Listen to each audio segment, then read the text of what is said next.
Junio de 1941. El aire de verano en Europa Oriental era pesado, denso, cargado de una tensión casi palpable, una calma engañosa antes de la tormenta. De repente, el silencio fue destrozado. El rugido ensordecedor de miles de motores de tanques y camiones de guerra resonó por la llanura. El sonido distante de la artillería comenzó a rasgar el horizonte, y el olor metálico a diésel mezclado con la tierra levantada presagiaba algo grandioso y terrible. Era el amanecer de la Operación Barbarroja, el inicio de la mayor y más brutal campaña militar de la historia humana. La máquina de guerra alemana, la famosa Blitzkrieg, guerra relámpago, avanzaba como una avalancha de acero y fuego. Columnas interminables de panzers, vehículos blindados y tropas de infantería marchaban con una determinación implacable, sus pasos firmes aplastando la hierba y la esperanza. Sobre ellos, los cielos eran surcados por escuadrones de Stukas, aviones de picado que escupían muerte y pánico sobre las defensas soviéticas, aún desorganizadas y desprevenidas. La confianza y la arrogancia nazi eran flagrantes, casi insoportables. Creían firmemente que la victoria sobre la Unión Soviética sería no solo rápida, sino también aplastante, un golpe final que derribaría al gigante comunista en cuestión de semanas. La propaganda interna ya celebraba el triunfo inminente, pintando un cuadro de invencibilidad que parecía inquebrantable. La idea de que el Tercer Reich era invencible era la gasolina que movía a cada soldado, cada tanque, cada avión. La tierra parecía temblar bajo el avance colosal, como si el propio suelo presintiera el horror inimaginable que estaba a punto de desplegarse. Era una visión de poder y brutalidad sin precedentes, un espectáculo macabro de ingeniería militar y ambición desmedida. Los generales alemanes, exultantes, veían sus mapas cubrirse de flechas, avanzando sin resistencia aparente, cada kilómetro conquistado reforzando la creencia de que nada podría detenerlos. Sin embargo, detrás de toda esa grandiosidad e ilusión de invencibilidad se escondía una semilla de destrucción que ni siquiera los estrategas más brillantes de Hitler podrían prever. El Frente Oriental no sería solo otro teatro de guerra, sería el escenario de un sufrimiento que redefiniría la brutalidad humana.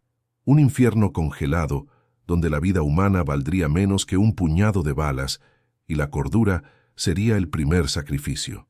Prepárense para un viaje al corazón de la oscuridad, donde la historia es contada no solo con hechos, sino con el eco de los gritos y el olor a pólvora. Suscríbanse ahora y únanse a nuestra legión de historiadores para vivir el pasado como nunca antes y descubrir por qué el Frente Oriental se convirtió en el verdadero infierno en la tierra. Y fue exactamente en ese escenario de ambición y destrucción donde los primeros meses de la Operación Barbarroja se desarrollaron con una velocidad vertiginosa. La Wehrmacht, la máquina de guerra alemana, parecía imparable. En pocas semanas, la línea del frente soviético se derrumbó bajo el impacto abrumador.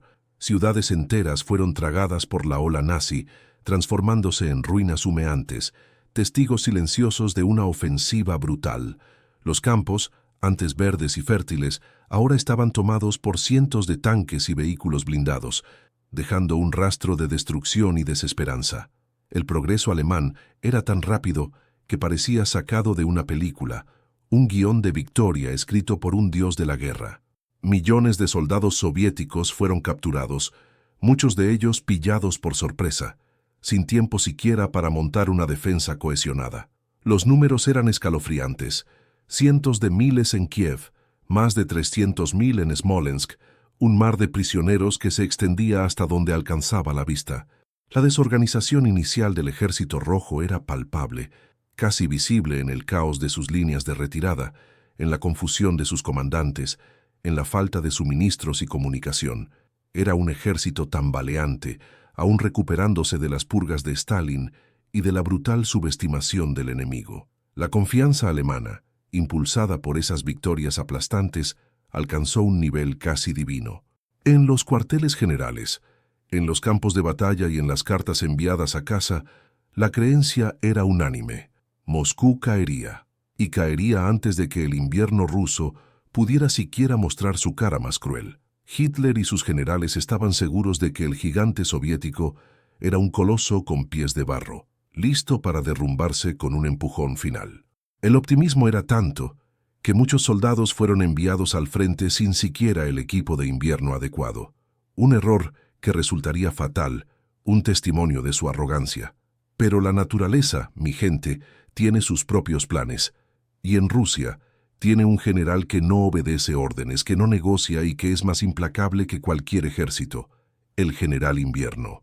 A medida que el otoño llegaba, el avance vertiginoso comenzó a perder fuelle.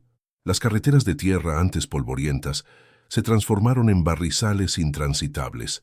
El barro, denso y pegajoso, tragaba tanques enteros, paralizando la famosa Blitzkrieg. El rugido de los motores daba paso al frustrante patinar de las cadenas, a la desesperación de los soldados intentando empujar vehículos que parecían haberse fusionado con el suelo. Y luego, el frío. Al principio, solo una molestia, un aire helado que mordía la piel. Pero pronto, el otoño se profundizó y el invierno llegó con una ferocidad que superaba cualquier pesadilla. Temperaturas cayendo a decenas de grados bajo cero.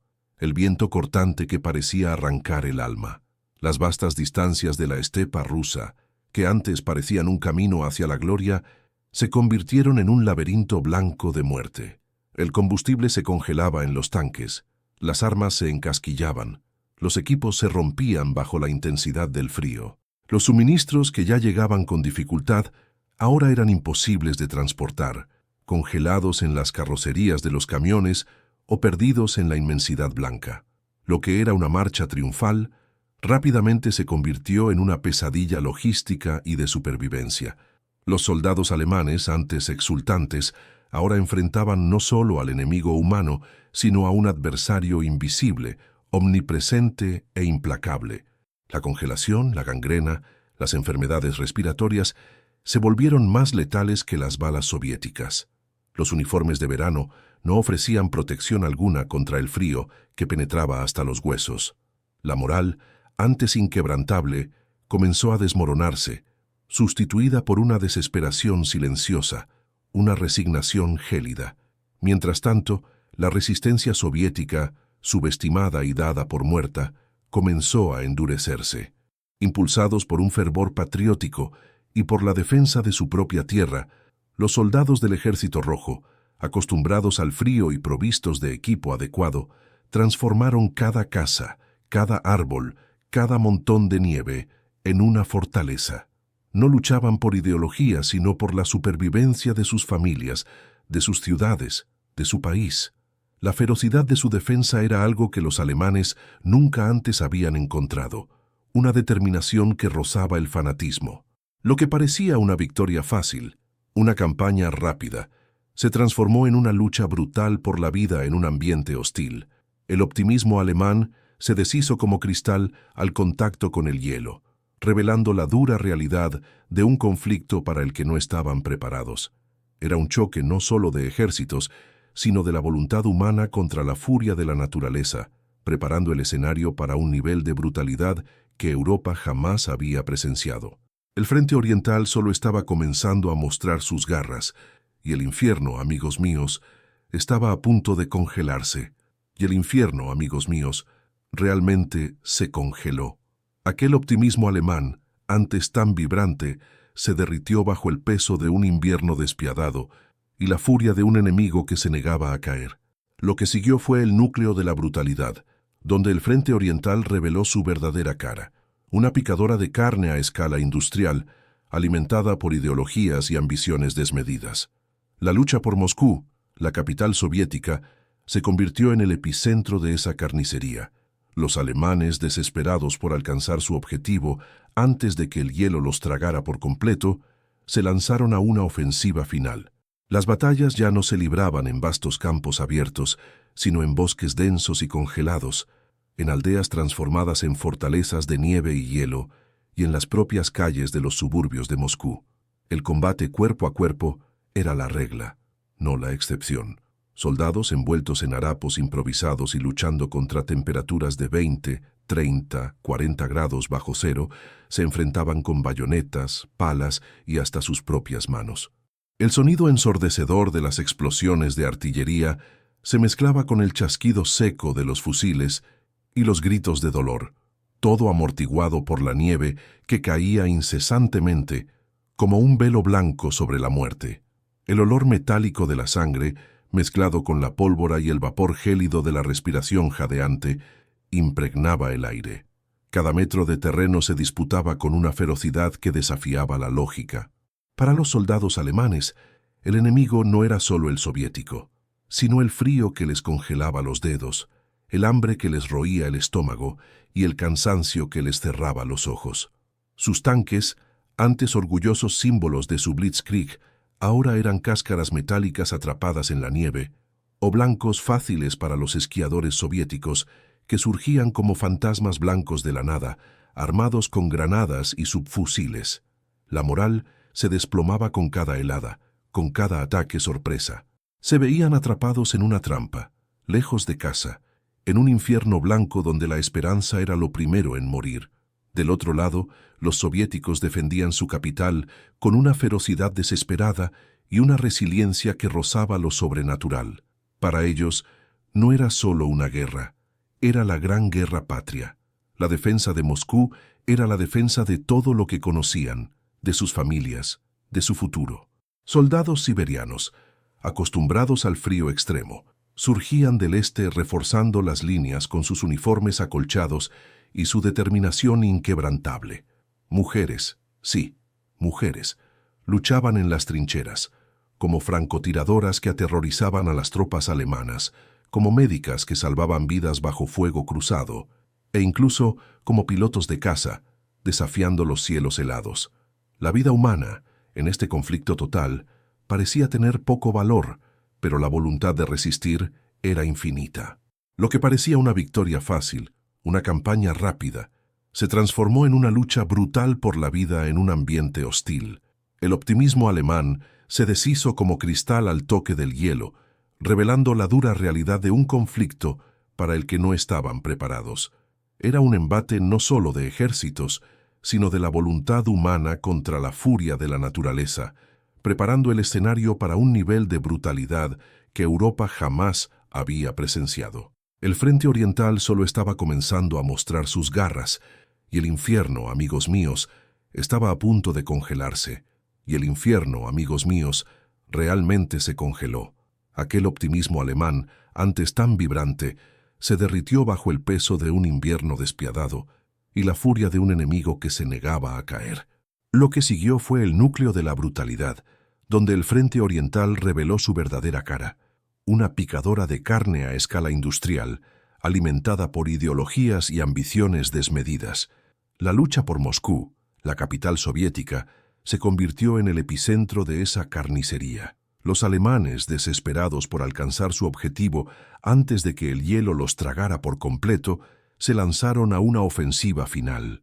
Las batallas ya no se libraban en vastos campos abiertos, sino en bosques densos y congelados, en aldeas transformadas en fortalezas de nieve y hielo, y en las propias calles de los suburbios de Moscú. El combate cuerpo a cuerpo era la regla, no la excepción. Soldados envueltos en harapos improvisados y luchando contra temperaturas de 20, 30, 40 grados bajo cero, se enfrentaban con bayonetas, palas y hasta sus propias manos. El sonido ensordecedor de las explosiones de artillería se mezclaba con el chasquido seco de los fusiles y los gritos de dolor, todo amortiguado por la nieve que caía incesantemente, como un velo blanco sobre la muerte. El olor metálico de la sangre, mezclado con la pólvora y el vapor gélido de la respiración jadeante, impregnaba el aire. Cada metro de terreno se disputaba con una ferocidad que desafiaba la lógica. Para los soldados alemanes, el enemigo no era solo el soviético, sino el frío que les congelaba los dedos, el hambre que les roía el estómago y el cansancio que les cerraba los ojos. Sus tanques, antes orgullosos símbolos de su Blitzkrieg, ahora eran cáscaras metálicas atrapadas en la nieve, o blancos fáciles para los esquiadores soviéticos que surgían como fantasmas blancos de la nada, armados con granadas y subfusiles. La moral se desplomaba con cada helada, con cada ataque sorpresa. Se veían atrapados en una trampa, lejos de casa, en un infierno blanco donde la esperanza era lo primero en morir. Del otro lado, los soviéticos defendían su capital con una ferocidad desesperada y una resiliencia que rozaba lo sobrenatural. Para ellos, no era solo una guerra, era la gran guerra patria. La defensa de Moscú era la defensa de todo lo que conocían, de sus familias, de su futuro. Soldados siberianos, acostumbrados al frío extremo, surgían del este reforzando las líneas con sus uniformes acolchados y su determinación inquebrantable. Mujeres, sí, mujeres, luchaban en las trincheras, como francotiradoras que aterrorizaban a las tropas alemanas, como médicas que salvaban vidas bajo fuego cruzado, e incluso como pilotos de caza, desafiando los cielos helados.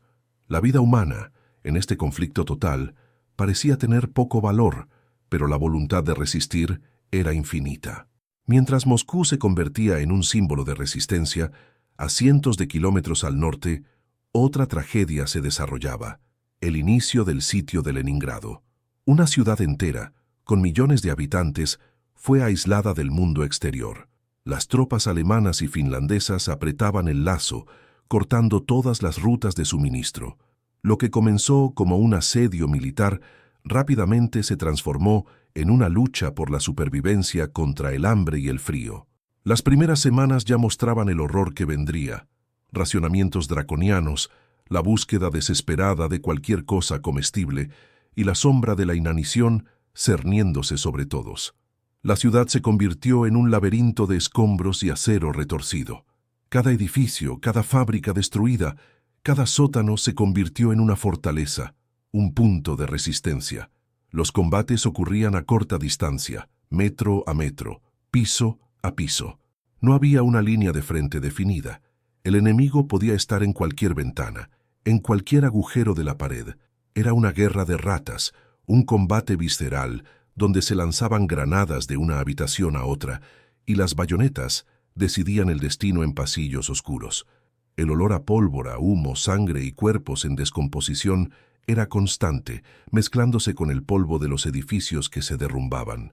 Los soldados, tanto alemanes como soviéticos, vivían en un estado de tensión y paranoia constantes. No había descanso, no había tregua. Los francotiradores soviéticos, como Vasily Zaitsev, se hicieron leyendas, cazando oficiales y soldados alemanes con una precisión mortal, convirtiendo cada movimiento en un riesgo de vida. La respuesta alemana era igualmente brutal, con la Gestapo y las SS ejecutando sumariamente a cualquier sospechoso de colaboración o deserción, de ambos lados. Las atrocidades eran comunes: ejecuciones de prisioneros, masacres de civiles. La violencia indiscriminada se convirtió en parte de la rutina. La vida humana, ya tan desvalorizada, allí en Stalingrado, parecía no valer nada. Civiles, muchos de ellos mujeres y niños, quedaron atrapados en la ciudad, sin tener a dónde ir. Vivían en sótanos húmedos y oscuros, bajo el constante bombardeo, presenciando horrores indecibles. Familias fueron separadas, desplazadas, y muchas víctimas de violencia sexual y física. La lucha no era solo por la victoria militar, sino por la propia existencia, por la supervivencia del día siguiente.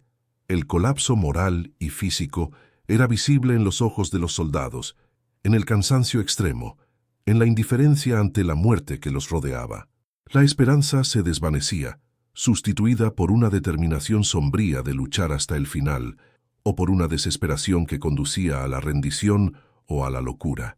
Stalingrado se convirtió en un símbolo de aniquilación total, una ciudad que se negó a morir, incluso cuando cada ladrillo parecía gritar de dolor.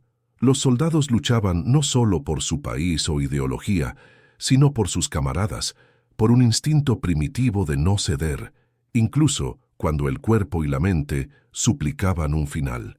El Frente Oriental, en Leningrado y Stalingrado, mostró al mundo lo que sucede cuando la guerra se convierte en una picadora de carne sin límites, donde la humanidad es puesta a prueba en su punto más débil, y la lucha por la supervivencia se transforma en la única ley. Fue en ese escenario de aniquilación, donde la humanidad era puesta a prueba en su límite más cruel, que la rueda de la fortuna comenzó a girar, trayendo consigo el clímax de una tragedia que cambiaría el curso de la historia. Si Stalingrado era el infierno urbano, lo que vendría a continuación sería la trampa final, un golpe mortal para la arrogancia nazi. Mientras el sexto ejército alemán se empantanaba en las ruinas congeladas de Stalingrado, los generales soviéticos, bajo el liderazgo implacable de Stalin, preparaban una jugada audaz y devastadora, la Operación Urano. Lanzada en noviembre de 1942, esta contraofensiva masiva tenía como objetivo rodear completamente a las fuerzas alemanas en la ciudad. No era solo una batalla, era un jaque mate planeado con precisión quirúrgica, una maniobra que tomó a los alemanes por sorpresa, que aún creían en su capacidad para mantener la línea. De repente, las vastas estepas al norte y al sur de Stalingrado, que antes parecían desiertas, estallaron en un mar de tanques T-34 e infantería soviética. Miles de hombres y máquinas, camuflados en la nieve, avanzaron como un tsunami congelado, aplastando las defensas rumanas y húngaras, aliadas de los alemanes, que estaban mal equipadas y con la moral destrozada. La velocidad del ataque fue aterradora. En cuestión de días, las puntas de lanza soviéticas se encontraron en Kalach-on-Don, cerrando el cerco y atrapando a cerca de 300.000 soldados del sexto ejército alemán dentro de la bolsa de Stalingrado. La gente simplemente no tuvo oportunidad. El shock fue brutal. Para los soldados alemanes la noticia del cerco era inconcebible. Ellos, la vanguardia de la invencible Wehrmacht, estaban ahora atrapados, aislados, en medio de un infierno congelado. La esperanza se transformó en desesperación. Hitler, en su obstinación ciega, prohibió cualquier intento de retirada, prometiendo suministros aéreos que jamás serían suficientes. La promesa era un espejismo cruel, alimentando el hambre y el frío con falsas esperanzas. El general Paulus, comandante del sexto ejército, y sus hombres fueron abandonados a su suerte. Los intentos desesperados de rescate, como la Operación Tormenta Invernal, lanzada por el mariscal de campo von Manstein, fueron bloqueados por la ferocidad de la defensa soviética y por el invierno despiadado. Las imágenes eran desgarradoras. Soldados alemanes, hambrientos, congelados, tambaleándose por la nieve, muchos dejando rastros de sangre en el suelo blanco, víctimas de heridas, congelación y gangrena. Edificios se derrumbaban en nubes de polvo y humo, añadiendo más escombros a una ciudad ya destruida. La vastedad desolada de las estepas rusas, ahora un cementerio a cielo abierto, engullía los cuerpos de los caídos, transformando el paisaje en un monumento silencioso a la muerte. Dentro de la bolsa, la situación era indescriptible. Los racionamientos se volvieron bromas macabras. Caballos fueron sacrificados para el consumo, luego perros, gatos y, por último, la corteza de los árboles y el cuero de los zapatos. Las enfermedades se propagaban como fuego. El frío era un verdugo constante, cegando vidas en silencio. Cada día, menos hombres estaban aptos para luchar. La moral se desplomó por completo. Lo que quedaba era la lucha por la supervivencia, una batalla contra el propio cuerpo y la mente. El 2 de febrero de 1943, después de meses de agonía, lo que quedaba del sexto ejército alemán, incluido el mariscal de campo Paulus, ascendido por Hitler con la esperanza de que luchara hasta la muerte, se rindió. Fue la primera vez en la historia militar alemana que un mariscal de campo se rendía. La derrota en Stalingrado fue un shock sísmico para el Tercer Reich, rompiendo el mito de la invencibilidad y marcando el punto de inflexión definitivo de la guerra en el frente oriental. A partir de ahí, la iniciativa estaría en manos de los soviéticos. Pero la guerra estaba lejos de terminar. La victoria en Stalingrado abrió el camino para una serie de contraofensivas soviéticas implacables y brutales. La más aplastante de ellas fue la Operación Bagration, lanzada en junio de 1944. Esta fue una de las mayores operaciones militares de la historia, una apisonadora soviética que pulverizó a las fuerzas alemanas restantes en Bielorrusia. La Bagration fue una venganza a escala épica. En pocas semanas, el grupo de ejércitos centroalemán fue aniquilado, perdiendo cientos de miles de hombres, entre muertos, heridos y capturados. La velocidad y la ferocidad del avance soviético eran impresionantes. Los soldados alemanes que sobrevivieron a Stalingrado y otros infiernos fueron arrojados de nuevo a una pesadilla de retirada caótica bajo constante ataque aéreo y terrestre. Alemania estaba desangrándose hasta la muerte en el frente oriental. Las escenas eran de un horror indescriptible. Columnas interminables de prisioneros alemanes, sucios, hambrientos y desmoralizados, siendo marchados por las calles de Moscú, una exhibición humillante para el mundo y para la propia población rusa que había sufrido tanto. El paisaje que los soviéticos recuperaban era un desierto. Ciudades enteras, aldeas, campos, todo estaba en ruinas, saqueado, quemado. La tierra estaba impregnada de sangre y dolor, un testimonio mudo del precio que la nación pagó. El contraste entre la esperanza inicial alemana de una victoria rápida y la desesperación final, con sus ejércitos en fuga y sus ciudades en ruinas, era patente. La Blitzkrieg, que comenzó como un rugido de triunfo, ahora se arrastraba en un gemido de derrota. El lento y costoso avance soviético hacia Berlín había comenzado, y a cada paso el precio en vidas y sufrimiento aumentaba exponencialmente. No era solo una cuestión de territorio, sino de venganza, de justicia y de agotamiento total. El frente oriental, más que cualquier otro teatro de guerra, se había convertido en la verdadera picadora de carne, donde el coste humano superaba cualquier cálculo, cualquier ideología. El mundo nunca volvería a ser el mismo. La guerra terminó, pero para millones, el sufrimiento estaba lejos de acabar. Imaginen, mi amigo, lo que pasó con aquellos que sobrevivieron a esta pesadilla. Para empezar, los millones de soldados alemanes que fueron capturados, muchos de ellos después de la rendición en Stalingrado o durante la contraofensiva soviética. Para ellos, el infierno en la tierra no terminó con el alto el fuego. Lejos de eso, fueron enviados a los gulags, los campos de trabajo forzado en Siberia y otras regiones remotas de la Unión Soviética. La vida en los gulags era una sentencia de muerte lenta y brutal. El frío, que ya había sido un verdugo implacable en el campo de batalla, ahora se convertía en un compañero constante. Las temperaturas caían a grados inimaginables, y los prisioneros, muchos ya debilitados por la guerra, eran forzados a trabajar en condiciones infrahumanas, cortar madera, construir ferrocarriles, minar, todo esto con raciones mínimas que apenas sostenían la vida. El hambre era una agonía diaria, un dolor constante que corroía el cuerpo y el alma. Las enfermedades se propagaban rápidamente y la muerte era una presencia familiar, casi un alivio para algunos. Muchos jamás regresaron a casa, sus tumbas anónimas marcando la vastedad helada de Rusia. La factura de la guerra, para ellos, llegó de una forma cruel y prolongada, un castigo que duró años, incluso décadas para algunos. ¿Y para los soldados soviéticos? La gran guerra patria había sido ganada. La patria estaba a salvo. Pero ¿y el precio? Piensen en millones de hombres y mujeres que volvieron a casa con cuerpos mutilados y mentes destrozadas.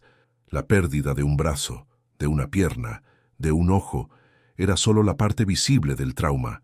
Las cicatrices más profundas estaban en el alma. El sonido de las explosiones, el olor a muerte, las escenas de horror que presenciaron, todo eso quedó grabado en sus recuerdos, acechando sus sueños y sus días. Muchos desarrollaron lo que hoy llamaríamos trastorno de estrés postraumático, pero en aquella época era solo nervios de guerra, algo a ser superado en silencio. Eran héroes, sí, pero héroes rotos, cargando una carga invisible que los acompañaría el resto de sus vidas. La reintegración a la sociedad fue un desafío gigantesco. ¿Cómo volver a la vida normal después de haber vivido en el infierno? ¿Cómo amar, cómo sonreír, después de haber visto tanta crueldad? Era una batalla diferente, librada dentro de sí mismos, a menudo solitaria y sin fin. Y los civiles, Dios mío, los civiles, millones de ellos, ciudades enteras como Leningrado, Stalingrado, Kiev, Minsk, fueron reducidas a escombros, ruinas donde antes había casas, escuelas, hospitales. Imaginen la escena. Vuelven al lugar donde su familia vivía y encuentran solo un montón de ladrillos y cenizas. No había nada más. Tuvieron que empezar de cero, muchas veces sin familia, sin amigos, sin recursos. El hambre y las enfermedades continuaron cegando vidas incluso después del fin de los combates. El invierno seguía siendo una amenaza mortal en ciudades sin techos, sin calefacción, sin comida. Los niños, principalmente, llevarían las marcas de la guerra para siempre. Huérfanos, desnutridos, traumatizados, eran el futuro de una nación que había sido desgarrada. Aquel pueblo, el pueblo soviético, perdió más de 27 millones de personas. 27 millones. Es un número tan absurdo que nos cuesta procesar, ¿verdad? Cada uno de esos números era una vida, una historia, una familia destruida. Es muchísima gente, un genocidio en cámara lenta que duró años. Las generaciones que vinieron después cargaron el peso de esa pérdida, de ese dolor colectivo, de esa resiliencia forzada. Pero, ¿qué podemos aprender de todo esto? El Frente Oriental es un recordatorio brutal e inolvidable de los peligros de la ideología extremista. Aquel fanatismo nazi que veía a los pueblos eslavos como subhumanos y el totalitarismo estalinista que no dudaba en sacrificar millones por la causa, crearon un crisol de odio y destrucción sin precedentes. Es impactante ver cómo la mente humana puede ser corrompida, cómo la deshumanización del otro puede llevar a atrocidades tan inimaginables. Es una lección que resuena hasta hoy. No importa dónde se encuentren en el mundo. La historia nos grita que estemos atentos a las señales para no dejar que el odio y la intolerancia se arraiguen. Por otro lado, el Frente Oriental también nos muestra la fuerza de la resiliencia humana frente a la adversidad más extrema. Aquel pueblo masacrado, hambriento, congelado, encontró una fuerza interior para resistir, para luchar, para sobrevivir. La determinación de los soldados soviéticos de defender su patria, la valentía de los civiles en Leningrado que se negaron a morir de hambre en silencio, la capacidad de reconstruir sus vidas a partir de la nada, todo eso es un testimonio de la increíble capacidad del espíritu humano para levantarse, incluso después de haber sido arrojado al fondo del pozo. Es una inspiración, de cierta forma, para nunca rendirse, incluso cuando todo parece perdido. El impacto político y militar del Frente Oriental fue gigantesco, mi estimado. La victoria soviética, conquistada a un coste inimaginable, elevó a la Unión Soviética al estatus de superpotencia. Esto moldeó el siglo XX, allanando el camino para la Guerra Fría, con la división de Europa y del mundo en bloques ideológicos. El poderío militar soviético, forjado en el fuego del Frente Oriental, se convirtió en una fuerza a ser reconocida, y el enfrentamiento ideológico con Occidente dominó las décadas siguientes. El Frente Oriental no fue solo una guerra entre dos enemigos, fue el cuna de un nuevo orden mundial, con cicatrices que aún hoy podemos sentir. Para los rusos y para los pueblos de las exrepúblicas soviéticas, el Frente Oriental no es solo un capítulo de la historia, es la Gran Guerra Patria. Es un evento que está arraigado en el alma de la nación, una memoria colectiva que es celebrada y lamentada con una intensidad única. Se ve esto en los innumerables memoriales dispersos por todo el territorio, en los monumentos grandiosos que homenajean a los millones de muertos. Es un día festivo nacional, un día de luto y orgullo. Libros, películas, canciones, obras de teatro. La cultura rusa está repleta de referencias y narrativas sobre esta guerra. Las historias orales, transmitidas de abuelos a nietos, mantienen viva la memoria, asegurando que el sacrificio y el sufrimiento no se olviden. Las cicatrices permanecen en la tierra, en los campos de batalla que aún guardan restos de proyectiles y huesos, y en el alma del pueblo que carga el peso y la gloria de esta lucha épica. Es algo que nosotros, aquí en América Latina, quizás no podamos comprender totalmente la profundidad, pero es innegable el impacto que tuvo y tiene para ellos. Pero el Frente Oriental, más allá de las fronteras y las generaciones, nos deja una reflexión profunda, un espejo implacable de la condición humana. Es un símbolo de brutalidad sin precedentes, donde el mal se manifestó en su forma más cruda, pero también de una valentía y resiliencia tan indomables que desafían la comprensión. Cada ruina que aún se alza, cada campo de batalla que guarda secretos bajo tierra, es un grito silencioso contra la locura de la guerra. La sangre en la nieve, que un día manchó la vastedad de la estepa rusa, es un recordatorio eterno del sacrificio de millones, un coste que ninguna victoria puede justificar. El Frente Oriental nos recuerda de lo que el ser humano es capaz, tanto para el bien como para el mal. Es una historia que necesita ser contada, recontada y jamás olvidada, para que las cicatrices del pasado nos guíen hacia un futuro de paz.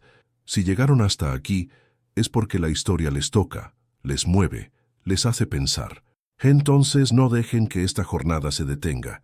Denle me gusta a este video, compártanlo con sus amigos y suscríbanse al canal para no perder ninguna de nuestras próximas exploraciones épicas por el pasado. Su participación es fundamental para que continuemos trayendo estos relatos que moldearon el mundo. Y ahora queremos saber de ustedes, ¿qué otra batalla o evento histórico quieren ver explorado en nuestro próximo documental? Dejen su comentario aquí abajo y únanse a nuestra legión de curiosos y apasionados por la historia. Hasta la próxima, y que la memoria nos sirva de lección.